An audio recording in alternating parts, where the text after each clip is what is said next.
మా ఛానల్కి స్వాగతం. చూస్తున్న వీక్షకులకు, ప్రేక్షకులకు, ప్రియ కాళభైరవ భగవద్బంధులకి స్వాగతం పలుకుతూ మమ్మల్ని ఎంతగానో ఆదరిస్తూ ఉండబడినటువంటి ప్రియ సోదరీమణులకు, సనాతన ధర్మ సంరక్షకులకి అందరికీ కూడా తెలుగు ఉగాది పండుగ శుభాకాంక్షలు. అలాగనే వసంత నవరాత్రుల ప్రారంభోత్సవ అమ్మవారి యొక్క ఆశీస్సులు. ఈ క్రోధినామ సంవత్సరం అంతనూ కూడా అందరికీ శుభం, జయం, లాభం జరగాలని శ్రీ నరదృష్టి నివారణ కాళభైరవ స్వామిని కోరుకుందాం, వేడుకుందాం. కనుక ద్వాదశ రాశుల్లో గ్రహ గమనాలు ఒకసారి వీక్షింపచేద్దాం. మేషరాశిలో బుధుడు మరియు గురు సంచార స్థితి, కన్యరాశిలో కేతు సంచార స్థితి, కుంభరాశిలో కుజుడు మరియు శని సంచార స్థితి, మీనరాశిలో రవి, శుక్ర, రాహు సంచార స్థితితో ఈ విధంగా ఉన్నాయి. ఈ సంవత్సరం రాజు కుజ భగవానుడు. మంగళవారం మనకు ఈ సంవత్సరం ఉగాది పండుగ అవడం వలన రాజు కుజుడు అవ్వడం వలన నిత్యము రాజకీయ నేతలకు, సామాన్యులకు, ప్రతి ఇంట్లో ఉండబడినటువంటి కార్యక్రమ నిర్వహణ చేసే వారందరికీ కూడా అధిక శత్రు ప్రభావం అధికంగా ఉంటుంది. నిత్యము అంతర్గతమైనటువంటి భద్రతా లోపము, రక్షణ శాఖలో, న్యాయశాఖలో, అడ్వకేట్స్, పోలీసు, రక్షణ రంగాలలో వీరితో బాగా విపరీతమైన ఇబ్బందులు ఉండేటువంటి అవకాశాలు ఉన్నాయి. ఈ సంవత్సరము అధికమైనటువంటి వేడి, అధికమైన వర్షాలు, అన్ని అధికస్యం ఉండేటువంటి పరిస్థితి ఉంటుంది. భానుడు విపరీతమైనటువంటి ఉష్ణోగ్రతను వెదజల్లే పరిస్థితి ఉంటుంది. పర్యావరణము పరిరక్షణకు దూరం అయ్యే పరిస్థితి చాలా అధికంగా ఉంటుంది. అదియే కాకుండా మంత్రివర్యులు శని భగవానుడు. శని ఆయుకారకుడు అవడం వలన శని నక్షత్రాలు 3 నక్షత్రాలు, పుష్యమి నక్షత్రము కర్కాటక రాశిలో ఉండడము, కర్కాటక రాశికి ప్రస్తుత కాలమాన ప్రకారంగా అష్టమ స్థాన శని సంచార స్థితి. 2వ నక్షత్రము అనురాధ నక్షత్రము. ఈ నక్షత్రము వృశ్చిక రాశిలో ఉండడము అర్ధాస్తమ శని సంచార స్థితి. 3వ నక్షత్రము ఉత్తరాభాద్ర నక్షత్రము మీనరాశిలో ఉంటుంది. మీనరాశికి కూడా ఏళ్లనాటి శని యొక్క ప్రభావము.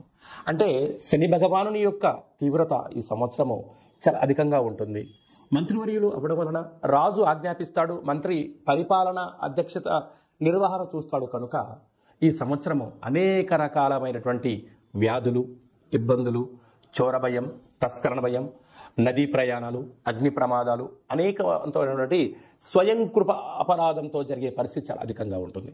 కనుక ఇలాంటి కాల సమయంలో ఈ సంవత్సరం అంతనూ కూడా శని భగవానుని యొక్క ఆశీస్సులు, మంత్రి ఆశీస్సులు మనకు కలగాలి అన్నట్లయితే ప్రధానంగా ఒక వ్యక్తి తన ఎంత బరువు అయితే ఉంటాడో అంత బరువు కలిగినటువంటి ఉప్పును తులాభారంగా చేసుకొని, ఆ ఉప్పును శివలింగ ఆకారంగా ఏర్పాటు చేసుకొని, రుద్రుడి యొక్క నమ్మకాన్ని, శని యొక్క మూలమంత్రాన్ని సంపుటీకరణ చేసుకుంటూ జలంతో ఆ యొక్క శివలింగానికి, అంటే ఉప్పుతో చేసిన శివలింగానికి అభిషేకం చేసుకోవడం వల్ల నీటితోనే ఉప్పు మరణిస్తుంది, నీటితోనే తయారవుతుంది. కనుక సమస్యలు సమసిపోతాయని చెప్పి గమనించాలి.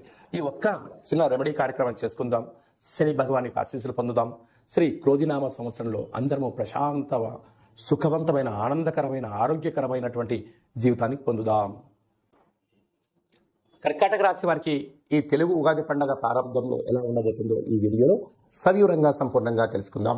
కర్కాటక రాశిలో ఏ నక్షత్రాలు వస్తాయనగా పునర్వసు నక్షత్రంలోని చివరి పాదం 4వ పాదము, పుష్యమి నక్షత్రంలోని 4 పాదాలు, జ్యేష్ఠ నక్షత్రంలోని 4 పాదాలు కలిపితే కర్కాటక రాశి.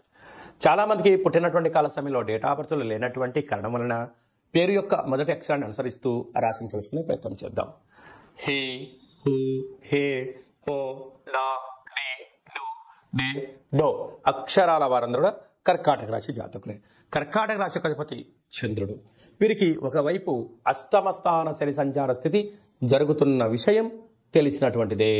ఎందుకనగా ఈ సంవత్సరం మంత్రివర్యులు కూడా శని భగవానుడే అవ్వడం వలన, అందుకే వీరికి తృతీయంలో కేతువు, అష్టమంలో కుజుడు శని, భాగ్యంలో రవి శుక్ర రాహు సంచార స్థితి, రాజ్యంలో బుధుడు గురు సంచార స్థితి ఉండడం వలన స్వయం వృత్తులు, సేవారంగాలు, నీటితో కూడుకున్న వ్యాపార కార్యక్రమాలు, వ్యవసాయ సోదరిమణులు, పాల ఉత్పత్తులు, పెరుగు ఉత్పత్తులు, హోటల్ వ్యాపారాలు, స్వర్ణకారిత వ్యాపారాలు, వస్త్ర వ్యాపారాలు, అలాగనే గృహాలు, భవనాలు నిర్మాణం చేసేటువంటి వారందరికీ కూడా చాలా అదృష్టం కలిసి వచ్చేటువంటి సంవత్సరం కూడా.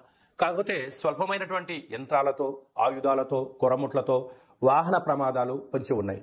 కనుక వీలైనంత వరకు ఈ సంవత్సరము మీ యొక్క జన్మ నక్షత్రం రోజున, అష్టమి అమావాస్య తిథుల ఎందున, పూర్ణిమ తిథి ఎందున జల ప్రయాణాలు, దూర ప్రయాణాలు, ముఖ్యమైన సభలు సమావేశాలు వాయిదా వేసుకోవడం ఉత్తమోత్తంగా భావించగలగాలి. ఇలాంటి కాల సమయంలో మీరు ఎంత బరువు అయితే ఉంటారో అంత బరువు కల ఉప్పును శనివారం పూట తులాభారం చేసుకొని ఆ ఉప్పుతో శివలింగ ఆకారాన్ని ఏర్పాటు చేసుకొని ఆ యొక్క రుద్రుడి యొక్క మంత్రంతో, త్రయంబక మంత్రంతో, శని భగవాన్ యొక్క మూల మంత్రంతో సంపుటీకరణ చేసుకొని ఆ నీటితో ఉప్పును కరిగించి ప్రవహించిన నీటిలో కలిపినట్లయితే ఈ సమస్యలన్నీ తొలగిపోయి అద్భుతమైన జీవితం మీ సొంతం అవుతుందని చెప్పి గమనించాలి.